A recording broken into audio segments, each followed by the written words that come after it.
Leafs legend. Which Leafs legend are we going to have on the podcast today? Oh, it's so great. I'm so glad to be in the presence of Leafs legend Jimmy Vesey. Surprise! Whose game was since the last time you saw me. Whose game was once described as vanilla by Sheldon Keefe. And then included in a docu-series that was streamed on Prime Video. Yeah, I'm here to do like my little big interview back. I'm actually Sheldon Keefe. I'm in your walls. Fuck you, bitch. You know what was vanilla? Your coaching. So I guess we can't include this unless you want that to be your one F-bomb in the episode. No! We can cut here. Can we just bleep it?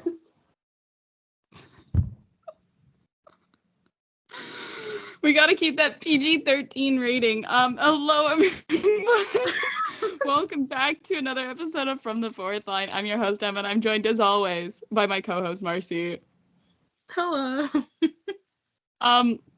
Leafs are, would we say back? I think we're back. We're back. Maybe. At least Samsonov is back. And we'll talk about Samsonov start against the Kraken a little bit later, but we're going to talk about the game against the Flames. Can we give Martin Jones a rest, please? Please. The man is tired. It was very obvious in the game against Edmonton. It was very obvious in the game against Calgary. It was very obvious in the game against the Canucks. I think it's time to give him a rest. It'll be very interesting. When we talk about Samsonov in a little bit, I also want to talk about, what the Leafs could do in a couple weeks when Joseph Woll comes back. But, also Austin Matthews hat trick, because he's actually crazy. He's not real. And I say that all the time. We say that all the time. I tweeted this out, when the game, because his hat trick tied up the game in this game. I believe so, right? Or was it another game? There was a game, and I was like, oh, he tied the game up. And he tied the game up in his multi-goal. Yes, it was actually this game, now that I think about it. I'm remembering things. I really should write things more down during the games instead of just leaving it all afterwards, but I digress. He is now tied with Daryl Sittler in most franchise, multi-goal games in franchise history with 71. Craziness. And this is where we have this conversation. I feel like we have this conversation once a week. Hey guys, realize this Toronto team, despite their postseason missteps, call them that, are really, really fun to watch right now because you're watching some prime franchise players play some of their best hockey right now. They're breaking records almost every night for guys. I was sat last night and I was just another record. It seems it's literally every single night that I'm tweeting out some new milestone, some new record, and it's this is not normal. No, it's not normal. And it's so fun to watch. People, say what you will about the coaching, say what you will about the goaltending, defense, whatever. But, also, remember that this is, enjoy it. Enjoy, think about when it was, really, really miserable to watch, for those who are longtime Leafs fans. Think about when it was really, really miserable. But, think about when this, for longer time Leaf fans, think about when this team was really, really bad. Really bad. Bottom of the league bad. And it was, and sure, you had a couple guys that were fun to watch, but it was, not in the way of you're watching them break franchise records every night. That's what we get to do now. And the team also is good. And the Leafs are good again. And we're watching them break records of players who, you know, who are, you know, that like classic old Leafs that like my dad talks about. Right? Like the Sittlers, well, he wasn't talking about George Armstrong, but Frank Mahovlich is like, you know, those guys where it's like, those are like classic Leafs. Yeah. And it's like, I think a lot of people forget that it's like, everyone talks, you've got like the classic Leafs, the older like generation. Like, we are witnessing the next lot of like classic Leafs. So it's like, oh yeah, yes, it's annoying when we keep losing and giving up our leads, but we're also watching like some incredible players who are gonna like. It's a big thing. Like why? Like I get being annoyed about it, but also just enjoy it, make the most of it, because as much as I hate to say it, it is gonna get miserable again. Many times. Yeah, exactly. And so like you want to have the ability to be like, remember the days of Matthews, and like, not to quote The Office here, but like they say like it said, you know, how do you know you're in the good old days until the good old days are already gone? Like, you know, that we're gonna look back and we're gonna be like, can't believe we were so hard on this team, this era of Leafs hockey, when they were so good. Yeah, and it's like, what, 30, 40 years from now, you know, I'll be sat talking to my grandkids, being like, they'll be like, oh, Grandma, who was your favourite hockey player? Like, who were the legends of your era? And I'll be like, well, kids, have you heard of the absolute heroics, the beauty, the incredible play of Leafs legend Justin Hall? No, if you And they'll sit and they'll be like, no, Grandma, we haven't.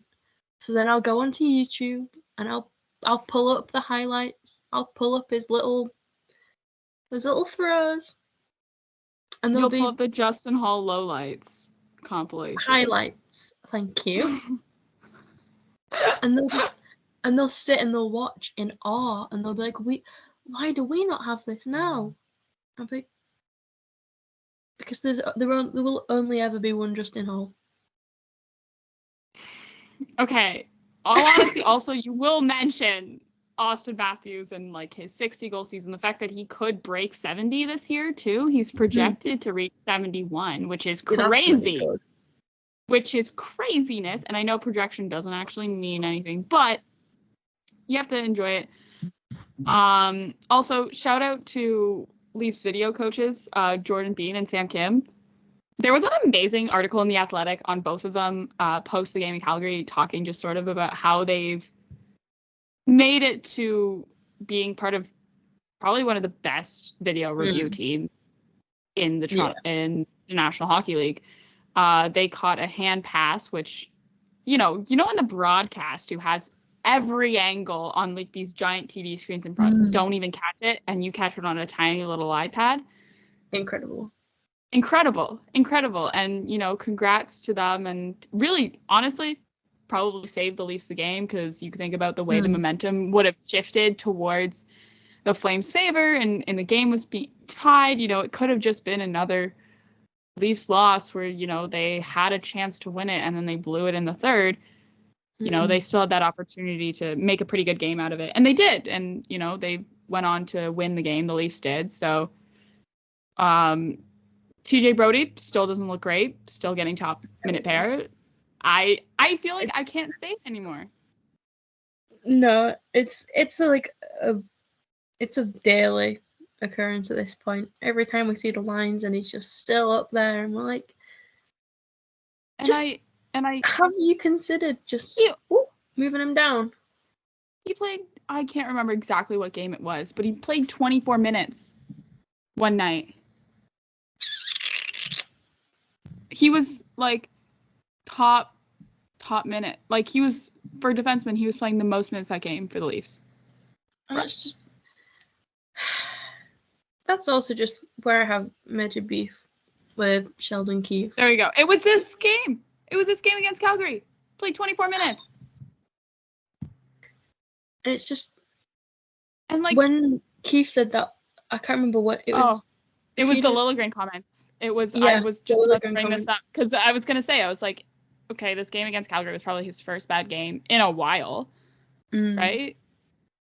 And Sheldon Keefe had some pretty flaming comments on him that didn't sound great that I have pulled up right here. But I did want to say, like, for TJ Brody, like, I get, like, he's had a lot of personal stuff happen off ice for him during the off season this year, during the summer.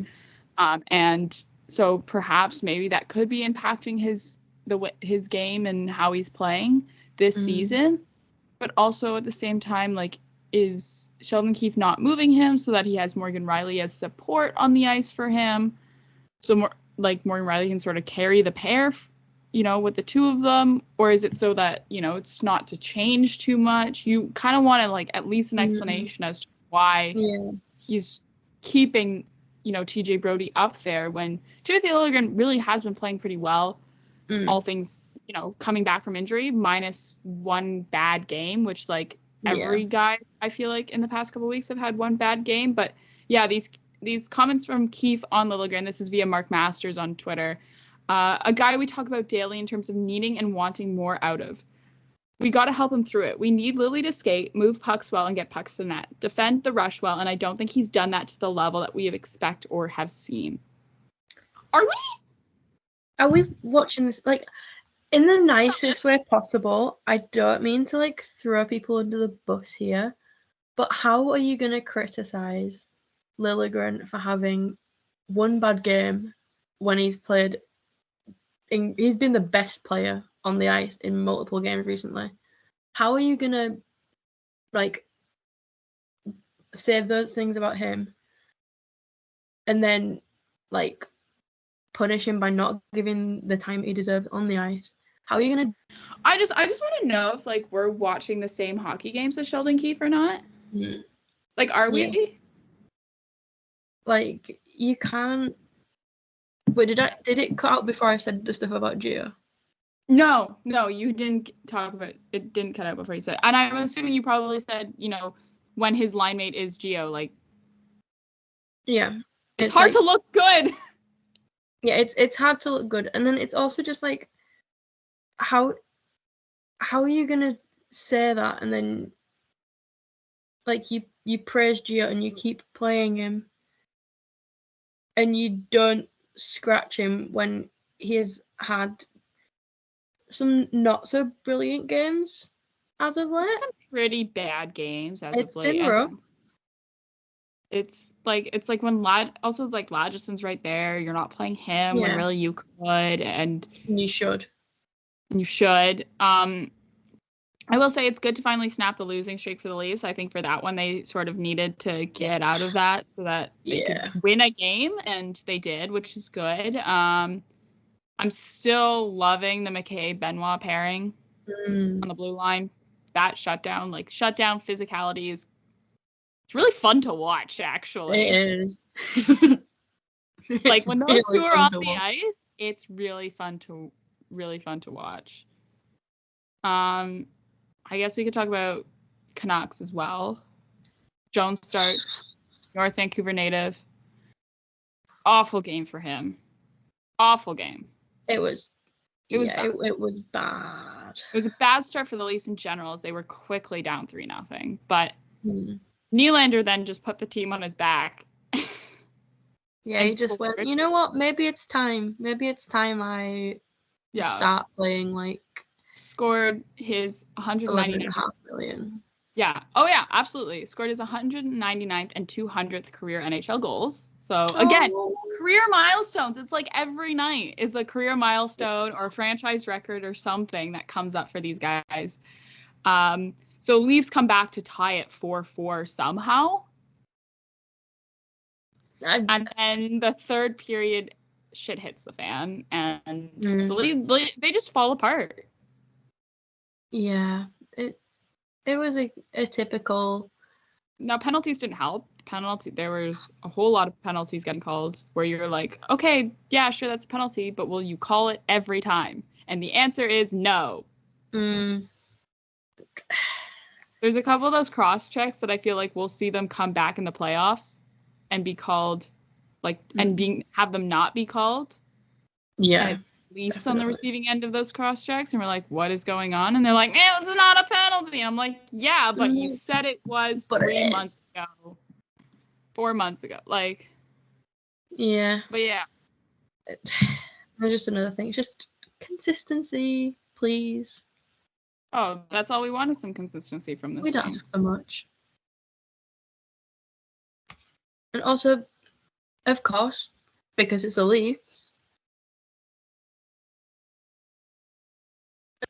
Leafs legend and dearly beloved Eggman, Sam Laffey, with an assist. Got a point. Because of course. Because of course. Of course. I think it's really just, honestly, I was surprised he didn't score a goal. And I'm also surprised Ilya Mikheyev, also another Leafs legend, didn't score. And I mean, I'm kind of like, I understand now why he lost the hair. Just aerodynamic. Like, under the hair. Like before under the hair. Helmet. Aerodynamic under the helmet. Hair, the hair was holding him back, it's all under the helmet. It's a lot of complicated physics that I think a lot of people will understand, so I won't get into it. But like, the hair was holding him back. He's free now. He's flying. All right. Leafs and Kraken, though, last night's game. That I actually may or may not have accidentally fallen asleep during second intermission and woke up when the game was over. I was going to say, you were very quiet. Yeah. I had skied all day. I had a really early morning yesterday. I skied all day yesterday and then went for dinner at my boyfriend's parents' house. So it was a long day for me. And then I come back and the game and I'm like, I'll watch it in bed and I'll sit there. And I was like, you know what? I'll just, close my eyes and I'll listen to the second intermission panel. And that was your first mistake. That was my first mistake. And I was asleep pretty quickly. So I slept through the third, unfortunately. But I can tell you, because I did go back and watch the highlights, so I feel like it's fine. Samsonov gets the start. Giordano and McMahon out with Timmins and Robertson swapping in for them. Austin Matthews, sexiest goal of the season so far. Incredible. With a little between the legs 5-hole. Oh, it was so good. So good. So good. Also to note as well, Matthew Knives back on the top line with Matthew and Marner. He has made his way back up there, and I think he will reap the benefits if he learns that he just has to sometimes sit there, be physical along the boards, and look pretty, and the points will come to him. Yeah. Because that's what happens when you're on a line with those two. You can talk to Zach Hyman. You can talk to Michael Bunting. You could even probably talk to Alex Kerfoot. And they will all tell you the same thing. Because remember that fun little era where Alex Kerfoot was a top line left wing? Because I do. I remember that. What a time to be alive. Was that the place for him? Absolutely not. He is a very solid third line guy who will give you 82 games of dependable third line hockey. Should not be on your top line unless in a break in case of emergency scenario. But that's just on Sheldon Keefe not knowing how to, put together a lineup. But, he also has his guys. Also, as well, I have in all caps. This is why you should play Robertson, Sheldon. Yep. Because guess who scores? Nicholas Robertson. What a goal. In last 6 games. Because look at that. Also, because I'm just gonna pull it up as well. Because just to show that he really is making a mountain out of a molehill, which is not the right use of that saying. But he is really doing a lot with very little. in terms of what he's being given by Sheldon Keefe in terms of, you know, his playing time. Yeah. His average time on ice this season is 10:41. He's getting just over 10 minutes of ice time a night, and he's already hit a career high in goals with 7. He has the same number of goals as Tyler Bertuzzi. Hey Sheldon, maybe you should reward good playing and not scratch him. Yeah. 13 points. Like, he is arguably, some could say, he's your best left winger on the Leafs right now. I wouldn't disagree. I would. But yeah, like, first time back in the lineup since the Detroit game, which is probably his one bad game as of late for him. And he's just not getting used. And I get, you know, you probably have a lot of room there, and people are saying, you know, maybe he could be a possibility for the Leafs to look at trading him this season at the deadline. But also you have to think about, like, his cap hit, and, you know, because the Leafs are going to be in the 7th circle of cap hell next year with the fact that they will be having Austin Matthews at $13 million. William Nylander will be going up to 11.5. John Tavares is still at 11 for one more year. Marner is still at 10.9 for one more year. And you still also are carrying, you still also are going to be carrying David Kampf at 2.4 for 3 more years? Jesus, what are we doing, Brad? Actually, I think it was and so you're going to need guys like, well, Nicholas Robertson, who's an RFA next year, that is going to allow you to sort of keep your costs low. Like, guys on contracts like that, like Nicholas Robertson, like Matthew Nyes, like Pontus Holmberg, are like Joseph Woll, you know, are going to be your way to save money. You know, same when it comes to Fraser Minton and Easton Cohen and, like, all these guys who you have under some pretty cheap entry-level contracts who are going to allow you to keep your numbers in terms of just, you know, your costs and things like that low to allow you to fit under the cap. Because, the cap is going up. But when you're paying, just doing some quick math off the top of my head right here, when you're paying 4 guys on your roster a combined $45 million. That's quick, rough estimate math that I'm doing just really quickly in my head. I think it's probably going to be closer to probably like $47 million. That's not including the 7.5 you're going to be paying Morgan Riley, which, by the way, is a disc. Morgan Riley is a discount at 7.5. Yeah. So you're going to be like, and let me just name some guys who are restricted free agents or for the Leafs next year, just to see, like, these are the guys they sort of are going to have to go. Nicholas Robertson's an RFA. Noah Gregor's an RFA. Timothy Liljegren's an RFA. Simon Benoit's an RFA. Now here, let me read out our UFAs for next year, for next season. Who's a UFA? Tyler Bertuzzi, Max Domi, Bobby McMahon, TJ Brody, Mark Giordano, who is probably going to retire. Let's be honest. William Lagesson, Ilya Samsonov, Martin Jones.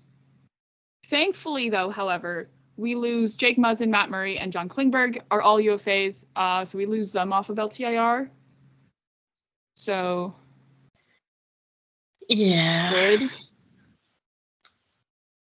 I cannot wait to just watch. It's going to be a really easy off season for the Leafs next year, and I think I don't know if Brad sort of realizes the situation that he's in cap-wise with this team, and sort of how, like, guys like Nicholas Robertson are going to be a really big help in just sort of filling out, you know, your bottom your bottom 6.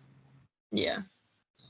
Because, like, Fraser Minton is going to age out of juniors for next season. So he will be either with the Marlies or he'll probably be up with the Leafs, considering how he started the season, playing 4 games for them. Easton Cohen is tearing up the OHL right now. The London What Knights. a season he's having.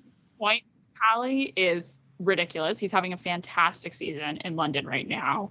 So he probably will. I don't know if he will play another season. I have a feeling he's going to follow a very similar track to Mitch Marner in terms of the fact that they're both very similar players, and so probably will come up and join the Leafs. We'll see. Actually, we don't know. We'll see a training camp. That's going to be a huge insight for this team. But, like, you know, those guys who are going to be filling out slots, like Tyler Bertuzzi's role and like Max Domi's role at those, you know, entry-level contract discounts that you get these guys for. You know, I think having Joseph Woll at a lovely, lovely $766,000 contract next year is going to be huge help to your goaltending. Yeah, because, like, because that's some pretty reliable goaltending. If your starting goalie is on like that little, you have got room. And you've got like you're lucky, and I think you're lucky. They're gonna realize how lucky they are when they start actually. When they have to re-sign, guys like, you know, Matthew Nyes and Joseph Woll, both of their contracts are going to be expiring the same year. What do? You have to re-sign. Like, you can't lose either of them. You're not losing your goaltending development. Also, both of them are RFAs, so you are limited. Like, you know, they are restricted free agents. Like, that limits you. Yeah, and you're not gonna. You want to keep them. You need to keep them. Yeah. So it's like, and you're gonna want to keep guys like Simon Benoit, who are going to probably still sign for pretty low. And will be able to, like, give you that physical game and that, you know, reliability to the blue line. Speaking of which, like, you know, game against Seattle, it was pretty physical. Benoit and McCabe both have a very strong game, the two of them. They were on separate lines, though, however. Benoit was down on the third pair with Connor Timmins, and Jake McCabe was playing up on the second with Timothy Liljegren. But both still individually had a pretty good game. Also, as well, Connor Timmins was fined in accordance to the CBA. I don't know where to put this. Hold on. I'm running out of room on my desk. Connor Timmins was fined $2,864.58, the maximum allowable under the CBA for cross-checking Seattle Brandon Tanev. Interesting. I don't really have a problem with the fine and, like, with that. I just wanted, the only thing I'm asking from the NHL is, like, okay, so then it's that every single time. You're going to do it this time. I want you to do it every single time like that. Consistency is what matters. And that's always been an issue with the Department of Player Safety, is the lack of consistency. Yeah. It's the pick and choose. And I'm like, come on. Like, really? Also, yeah, like, consistency. Also, as well, while we were talking about contracts and things like that, there was a very interesting article posted by Sportsnet, actually, today or yesterday. The Ryan Reaves, we're going to talk about Ryan Reaves. According to, there was an article mostly about Ryan Reaves, but also just about, you know, some guys who hadn't gotten some playing time, who's been healthy scratched up recently, like Nick Robertson. Jason's his brother. Nick Robertson was mentioned in that article as well, but I don't think he ever provided a comment for it. It was sort of mostly, it felt very much like it came out of, like, the Reaves camp in terms of, like, his agent and sort of trying to stir up, trying to almost force the Leafs' hand a little bit, if we want to get conspiracy about it a little bit. But according to the article, Ryan Reaves stated himself that he is healthy enough to be in the lineup despite still being on Toronto's IR. But then goes on to say that he wears knee braces on both knees, and he's done it long before he acquired his current injury that has kept him out of the lineup, quote unquote. And that he's had loose knees, and that wearing knee braces provides him with the stability that he needs to skate. Not even to play a game, to skate on the ice. Yeah, which is concerning. Worrying. And yeah, like Sheldon Keefe said that they are. Then Sheldon Keefe goes and says a different thing and says that Ryan Reaves is not healthy enough to return to the lineup, and that is why he's still on IR and has not been, in the lineup. And keep in mind, Ryan Reaves is getting paid $1.135 million for this season, and then for the next 2 seasons after that, because oh god, of course. He's also 37 years old. He just turned 37 last week. So I think he's probably forcing the team's hand to play him because, first of all, trade's unlikely just due to the fact of his age and the contract that he's on. No one's going to want that unless the Leafs are willing to, lose, in theoretically, lose the trade. Also, the fact that he was brought on to be sort of that locker room guy in terms of that cheerleader, things like that, maybe perhaps sways a decision and, makes a decision to put him on waivers so that they can, bury his contract with the Marlies, a little bit more unlikely as well. But I do want to say, what sort of message does it send to your locker room and to your team if your locker room guy is in this sort of weird situation right now where he's saying he's healthy enough to play, but the coach is saying he's not healthy enough to play, and he's not playing? That's got to send some sort of message. Yeah. So I just wanted to know, your thoughts on it. I've stated all the facts, but... Yeah, I read it and I was like, I'm not gonna say I was shocked because something was gonna happen at some point about it. But it's like, I'm not being funny. If your knees are quite literally crumbling every time you skate without knee braces, that doesn't scream I'm healthy enough to play NHL games to me. That screams my knees are... I'm not gonna use my F-bomb. My knee... I'm trying to... Oh no, how do I word it without swearing? My knees are not up to standard. Because it...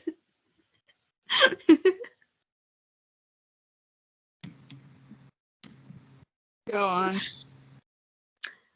And it's... If your knees are that messed up, you're not ready. You're not ready to play. You're not well enough to play. You shouldn't be playing, arguably. That's just me. But if my knees were doing that, I would not want to put myself through basically damaging them even further and then making the rest of my life a misery. That's just me, though. Oh, yeah, as someone with chronic knee issues, because I grew up ski racing and didn't really do anything to take care of my knees, and now, I can't run anymore if I'd like to walk for the next couple of days afterwards.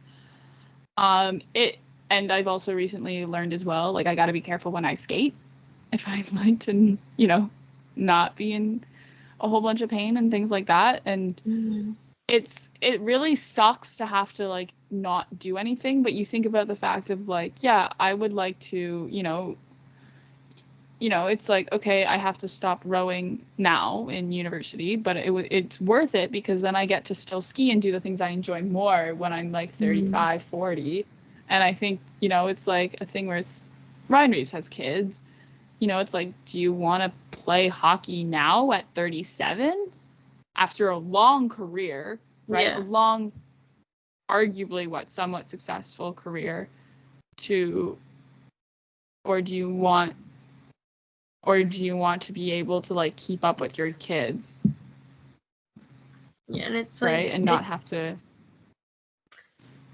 It's an easy decision for me because it's not as if he's like at the start of his career and it's like promising future. He's got a lot ahead of him. The man is very quickly approaching.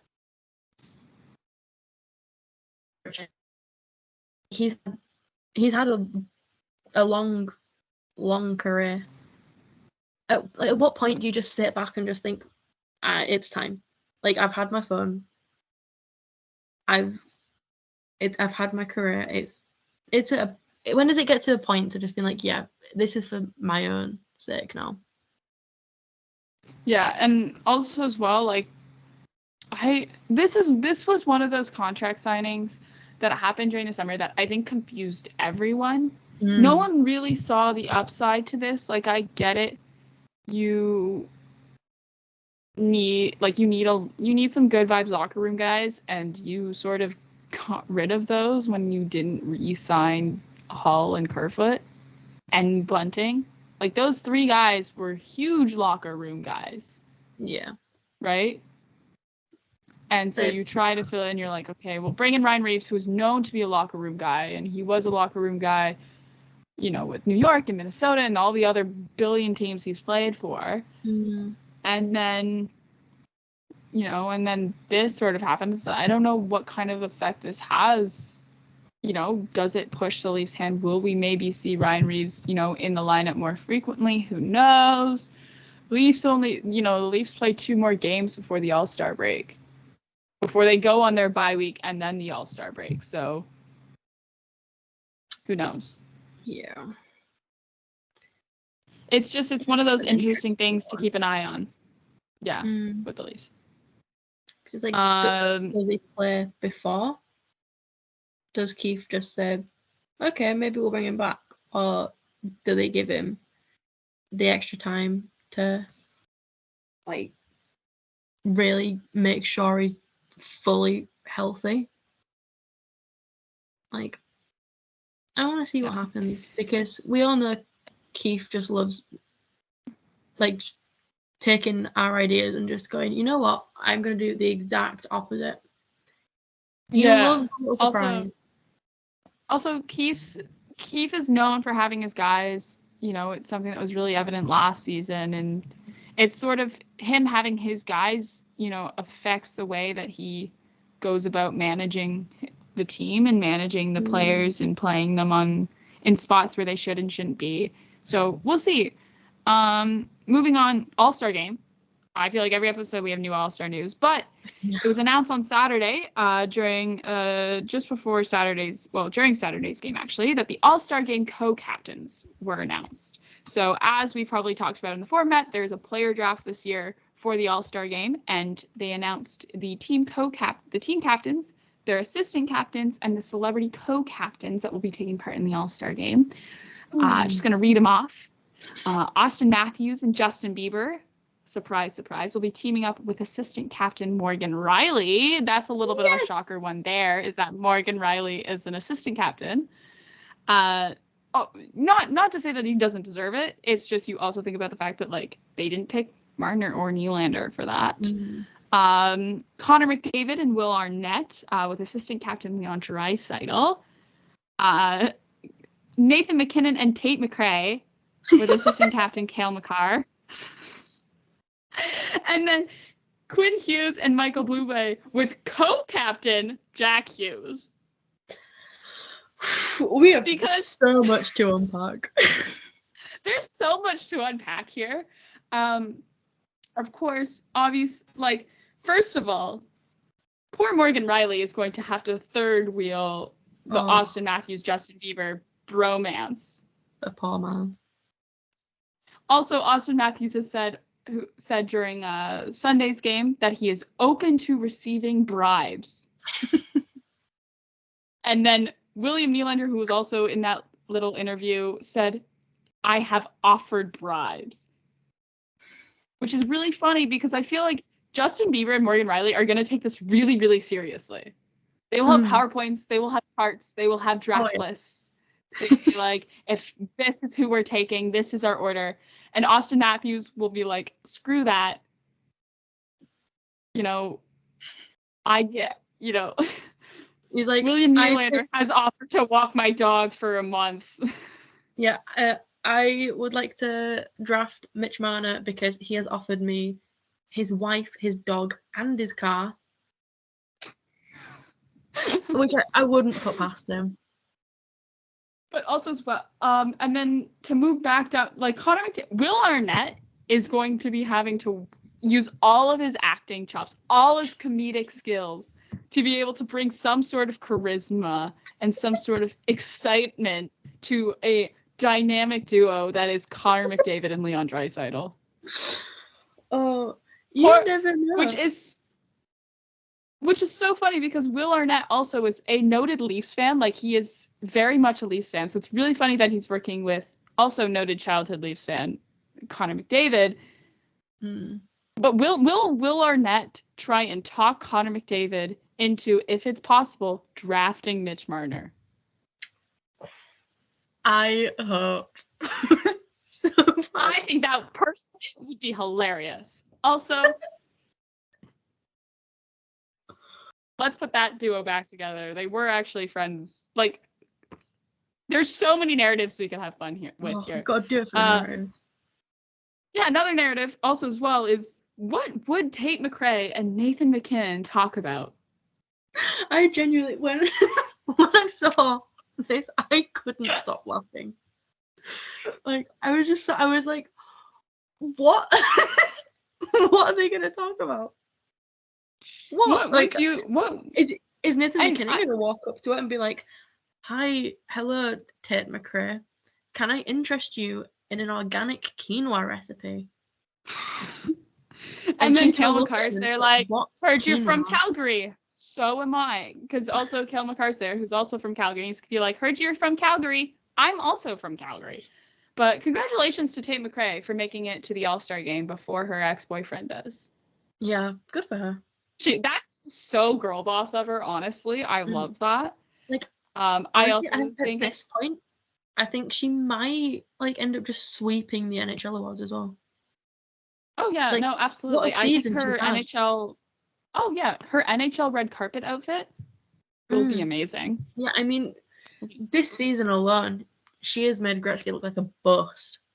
She's the points she's been putting up. But I think a lot of people were joking, being like, "Oh, Sidney Crosby's going to be a captain, and then you're going to have Sidney Crosby and Tate McRae interacting." There's still a chance of that because Nathan MacKinnon will choose Sidney Crosby if given the opportunity. You're not gonna. You never see them apart when they give them the opportunity to be together. Oh no! He will be first pick. Yeah, will be Sidney Crosby. Not that that's a bad pick because Sidney Crosby has been fantastic this season. But it's you will probably still get that Tate McRae Sidney Crosby interaction. Also as well, Quinn Hughes and Michael Bublé with co-captain. Now all the other ones have been assistant captains. This is a co-captain. They gave the Hugh brothers co-captaincies because they knew they couldn't give Jack an assistant captaincy because he will say something about it. He will cause a riot. As someone who has a sister, who grew up, with a sister, there would be fighting.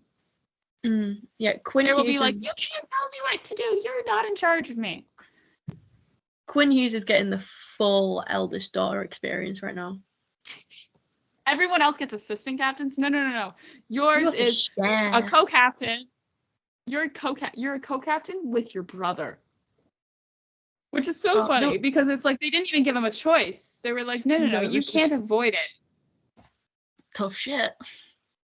Surprise! And then Michael Bublé's there. Michael Bublé is gonna have to witness the most insane sibling fights.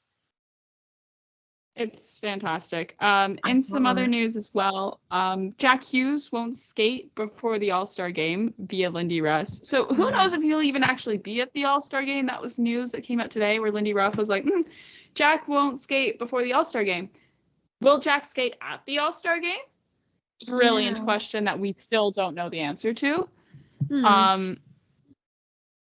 Also as well, just in terms of some changes to the lineup, Kyle Connor and Vincent Trocheck were announced as replacements for Connor Bedard and Jack Eichel, who will be both missing the All-Star game due to injury, unfortunately. Interesting, that we made that there was such this big deal about picking one player from every team at least, so every team at least gets one representative, and then having the injury replacements not be from that team. Yeah, that was a choice. Surely, like, okay, maybe you couldn't really find someone from Chicago, but, like, you can still try. But I'm very, very surprised you could not find anyone else from this reigning Stanley Cup champion Vegas Golden Knights to go to your All-Star game. Like, surely there's someone who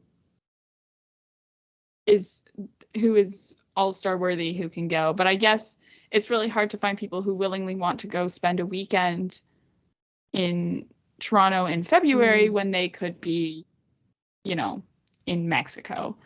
But like Kyle Connor makes sense. He's had a pretty great season this year.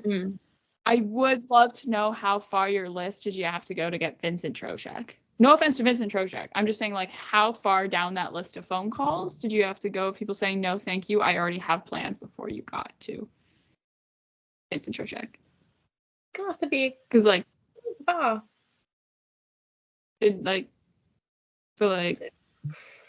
Zibanejad said no. Chris Kreider said no. Like Dylan Strome said no. Dylan, like, did they go to him before they went to Dylan Strome? The woman of the people. Know. Because we could have had a wonderful 2015 draft class, little reunion there. You could have had the opportunity where Connor McDavid could have drafted Dylan Strome. Oh God, Will Arnett would have done it. He understands narrative. He's an actor. He would have understood. He would have gotten it. He would have made sure of it. Why does the NHL not want to see us happy? Okay. Yeah. Also as well, can we talk about the jerseys? Okay, the jerseys, they've grown. Like, the front has grown on me. Yeah, I like the front now. They're fun. They're very Toronto. Like, they're like the sort of like ugly that you would only see in Toronto. I can say that as someone from Toronto. Yeah. No, like, I like the front, but like, full offense, I do. I say this out of, like, as a hater. The back looks like something I would make on, like, my year 6, like, PowerPoint presentation. MS Paint. Like, MS Paint. Miserable. Why are we having Comic Sans on our All-Star jerseys? Yeah, like, I am a Comic Sans defender. I am a Comic Sans enthusiast. Not on an All-Stars jersey. No. Also, what are you doing? why the full lowercase? Also, why the full lowercase for the nameplates? Also, why are the nameplates below the number? So many choices were made that I just were bad. The thing that I would love to know, though, like, that I would love to know if I could actually get my hands on a physical jersey with, like, a nameplate and everything, is, are the nameplates stitched on, or are they screen printed? Which, we don't have a jersey here in front of us. We don't, like, I'm sorry, I'm not gonna do that. We don't have the budget for that. We don't have the budget for that. But if there's anyone who would like to sponsor the show and maybe provide us with the budget, our email is in the show notes. Send us a little email or DM us on Twitter because, like, please. Because that's like, anyways. But also I like don't have the budget to buy an All-Star jersey. I've bought 2 jerseys in the past like month. Yeah. One of them just came today, actually. It's very, very cool. Probably will end up on my Twitter in like a little bit. Oh, it will end up on Twitter. Oh, we'll end up on Twitter. But it's like, why are the name? I'm not a fan of the nameplates being below the number. No. Mostly because I know that like William Nylander, he's not the only one doing this, but I'm calling him out specifically because I know he's one who does it, is going to tuck it into his pants, and you're not going to be able to see the nameplate. I get you're going for something different here. You're going for something fun, but also it's like, this does nothing. This is dumb. This looks stupid. I think the nameplates below numbers looks dumb. Put it like, above maybe the numbers. Maybe they did it because they know that people took the jerseys in, so no one has to look at it. Yeah, maybe. Also, like, why a lowercase?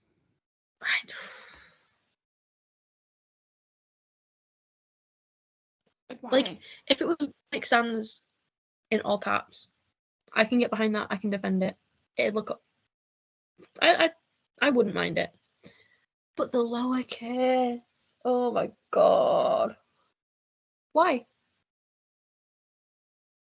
Like, please answer. Why? I have no idea. No, couldn't tell you. But I will say it doesn't work. I do think like the fronts are fun though. The bright colors are fun. You know, I think also as well, like whenever they announce things like this, it never fully does the jersey justice. Like whenever New Jersey are announced, people are really, really critical until they see them like on an ice on an actual like hockey player with like full gear and like with pants and the socks and the helmet and everything. Because when you see them like just on like a plain white background on a website, they never look good. Every jersey looks bad. And then when you see them in like the photo shoot and the way that they did this for the announcement of them and things like that, they were like on people and they were like doing this like weird photo shoot, and it was like they were on a couch and they were sitting down, so you still couldn't really fully see them because they were all, you know what I mean? It's like when you're trying to buy clothes off of Zara and all the models are in weird poses and you're like, how am I supposed to know like what this is actually going to look like on a normal person going about their normal day? Just me? The Zara model poses, anyone? Oh god. So I think, you know, we'll reserve all judgment until we see them on like an actual real NHL player and like on an ice and things like that. But the front is growing on me. I do. The front is growing. It's fun. It's very like Toronto. It's very Toronto in the way that Toronto, like sometimes Toronto is just so ugly. It's fun. It's like pretty. Yeah. Like it's like a bulldog. So ugly, it's cute. Yeah. We have some other news in terms of some signing announced today, actually, that Edmonton will signs forward Corey Perry to a 1-year, $775,000 contract with bonuses. The bonus structure is really weird. We're going to talk about that in just a bit. I'm just going to go over it. But Perry was released from the Chicago Blackhawks earlier this season for unacceptable conduct that he did at a team outing in Nashville. Unsure if... So there was actually a press conference today where they very much shut down any sort of discussion about what Corey Perry actually did to warrant his contract to be... for him to be released from his contract and for his contract to essentially be torn up. He said he wasn't going to talk about it. Edmonton said they weren't going to talk about it. But I will say, like, the bonus structure actually has a possibility for Edmonton to go over the cap this season and to inflict cap overage penalties. So this is from Cap Friendly on Twitter, just in terms of they have the full performance bonus package. So he will get a $225,000 performance bonus for 10 games played in the regular season. He will get $50,000 if Edmonton wins the second round of the playoffs and Perry A plays in 50% of round 2 games, or B 50% of the total of round 1 and 2 games, and $50,000 if Edmonton wins the third round of the playoffs and Perry A plays in 50% of round 3 games, or B, 50% of the total round 1, 2, and 3 games. And that $325,000 in performance bonuses could put Edmonton into cap overage penalties for next year. Yeah, that's a choice. So, it was also announced, like, to make room for Corey Perry under the cap. Edmonton Oilers placed forward Adam Erne on waivers so that they can actually be under the cap with Corey Perry's contract, because they didn't have room for him otherwise.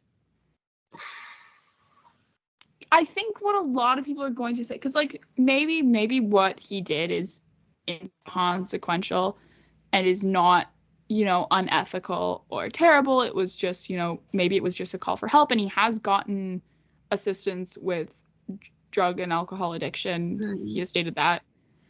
So maybe like at the end of the day, it's just the Chicago Blackhawks being really, really, I don't want to say stingent, but like strict with this sort of thing in order to avoid a situation like, they're like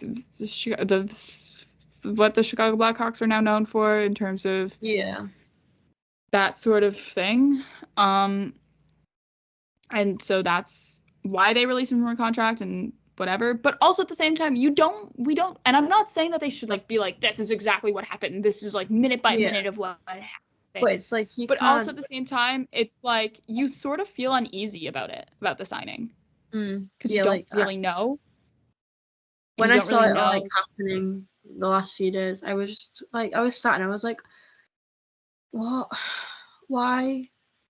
I'm not a fan. And I think also as well, like, we have some bias because as Leafs fans, we don't like Corey Perry. And there's definitely a lot of fan bases of a lot of teams that don't like Corey Perry because of who he is on the ice.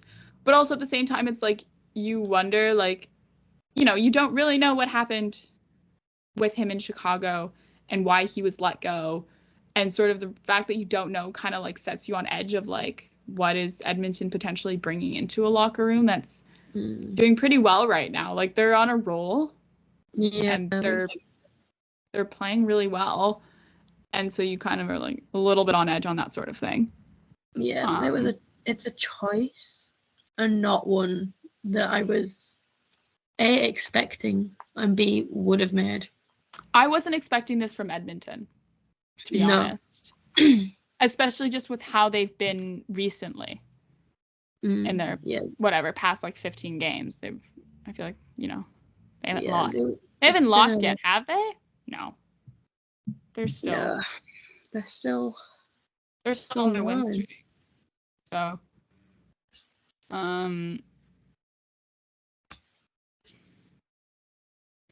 yeah. Edmonton plays the Blue Jackets tomorrow. So that'll probably be Corey Perry's debut as an Oiler. But also as well, we have a firing to announce. Yay!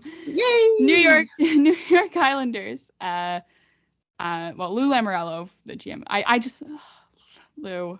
New York Islanders fired head coach Lane Lambert and hired former NHL goaltender and head coach as well, Patrick Roy. He's already made his debut as the head coach of the New York Islanders, winning against the Dallas Stars. And for those who are wondering, yes, he did have to shave to fit in coordination with Lou Lamoriello's whack-ass rules of no facial hair. It's always tragic to see someone have to do that. Obviously, also as well, everyone knows Patrick Roy for his career as a goaltender, but also he was the head coach and vice president of hockey ops of the Colorado Avalanche from 2013 to 2016. And then also, this is where I just find this so funny. So as we all know, because we talked about it last episode, Marc-Andre Fleury passed Patrick Roy for second all-time career wins by winning 552. He did it in a shutout against the New York Islanders. New York Islanders then go on to fire their head coach. Partly probably because of this awful loss to the Wilds, and hired Patrick Roy as a replacement head coach. Just quite... It's entertaining. It's entertaining. It shows you just how almost incestuous the NHL is in terms of personnel.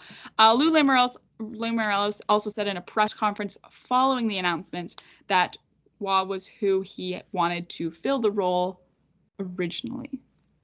He was who he wanted to fill the role, and he went out and wanted to get Patrick Roy for the head coach position. So we will see how it turns around the rest of the Islanders season. They're not having a great time, but it's still January, and it's still before the All-Star break. There's still time. There is still time. Okay, I know you wanted to talk about the Buffalo Sabres.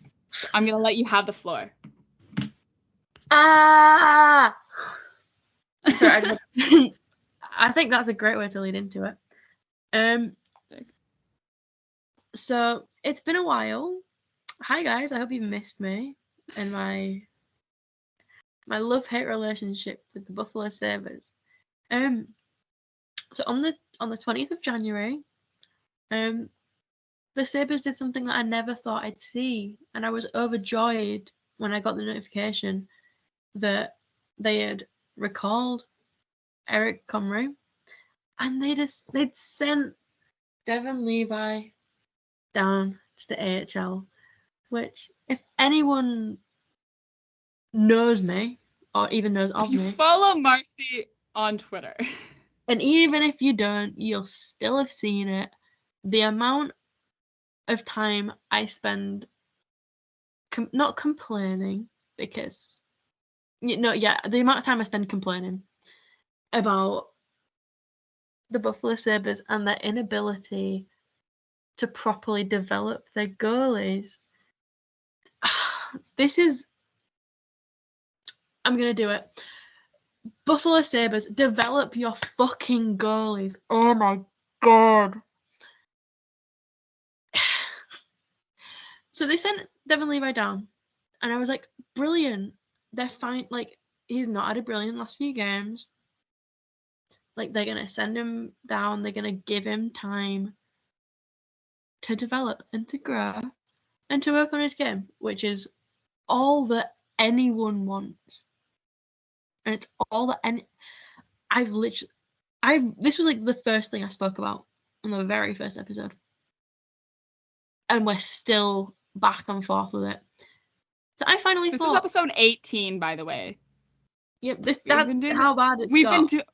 We also, our first episode of the podcast went up on November 20th. It is now the 22nd of January. That's how long we've been talking about this for. That's how long I've been I have been screaming about it. So I finally thought, oh my god, it's a turning point. It's a miracle. We're finally going to see Devon Levi being given the treatment he deserves. And also, we're finally, rewarding Eric Comrie for being a good goaltender, because he is. He's had a really good run in the AHL. And then, yesterday, I received the notification that I genuinely had to scream. I screamed into my pillow. And I'm going to read it. I'm going to do a dramatic reading of the Sabres PR tweet. The Buffalo Sabres have recalled goaltender Devon Levi. Why? Why? What is the point? Sending him down. One game is not developing your goalies. One game is, oh, we don't really know what to do with him. Like, just shove him over there. One game. Why? Oh my god, why? So I'm mad for Devon Levi, because he's not getting the development he needs, and they're just messing him around at this point. But do you know what I'm more mad about? I'm fuming. I am livid that they're doing this to Eric Comrie, who they called up, and he was like, He was probably thinking, I'm going to get to play again. I'm going to get to show them how much I've changed and developed, and how much his stint in the AHL has like benefited him, because it has. He's on an absolute mad one. But so you've called him up. He's like happy to be there. He's ready to go. And it's like, actually, you know what? No, off you pop, back you go. We don't need you anymore. And it's it genuinely makes me want to cry, because it makes me so mad to like just have to sit back and watch a team completely run all three of the goalies into the ground and not be able to do anything about it. Because like, also, I will say one thing about Luukkonen, and that is, I have not forgotten the things people said about him when he has been such a good goaltender this season. Like, he's really, really good. And it shows now that they're finally giving him more playing time. However, like, everyone, you cannot have a consistent, like, good game every game when you're playing him as much as he's been played recently. Because, again, another thing I complain about, stop overworking your goalies. That's every team as well. And it's just, I see he had one bad game the other day, and the amount of people on Twitter I saw complaining about him, being like, oh yeah, he's just had a good few games and now everyone's acting like he's like the best. He's not had just a few good games. He's had a really good season. And I just think people need to remember that. See, that's my little rant, my little complaint, my little Sabres, please sort yourselves out before I will buy flights. I will fly over and I will like take up. I will invade the Buffalo Sabres organization. And I will sort them out, because it's really annoying me at the moment. But yeah, that's the Buffalo Sabres for you. Hope you enjoyed. I just sent Marcie a bunch of tweets. Oh god. Anyways, there's one where it's anyway. I also did tweet out just now that Igor sharing. The Calgary Flames tweeted out Igor Sharangovich, Lego Master, and I tweeted out someone introduced him to Joseph Wool. I think they'd be great friends. No. It is also the Ottawa Senators' mom trip. This kind of road trip. It is also as well at the exact same time the Florida Panthers' dad trip. Wow. They're not playing each other, unfortunately. But I think that would be absolutely hilarious if that could line up for next year. Please. This is, a little wink, wink, nudge, nudge to logistics and hockey ops at the Ottawa Senators and at the Florida Panthers. Hey. Please. For us. For us. Because that's it's always a fun game when the Tkachuk brothers play each other. I don't know if you had anything else to say. No, I've said my piece. You said your piece. I've said my piece. We've another episode. That's how this works. I guess, you know what? With that, it is time. And with that, I think that's it for this episode. Woo! Yeah. Another one in the books. Thank you guys so much for listening to another episode of From the Fourth Line. You can find the show on Twitter at From the Fourth Line. You can also find the show wherever you get your podcasts. Follow if you don't already follow the show. Give it 5 stars if you haven't already given it 5 stars. And you can follow me and Marcie on Twitter. At Cecilius for Marcie and at Perby1 for myself. Also, as always, all that information is in the show notes of every single episode, so it's not hard to find. And we will see you on Thursday after the Leafs take on the Winnipeg Jets at home on Monday. Not Monday, on Wednesday. That's the wrong day. On Wednesday. I'm looking at the calendar right now. We'll see you on Thursday. We'll see you on Thursday. There's no game tonight. There's no game tomorrow. But yeah, hopefully they do well at home against the Winnipeg Jets, who are red hot right now at the top of the league by points percentage. So we'll see how that goes. I'm not going to hear the end of this from my dad, am I? No, you probably aren't. And I feel like Twitter will not hear the end of it from Jesse Pollock. Oh, God.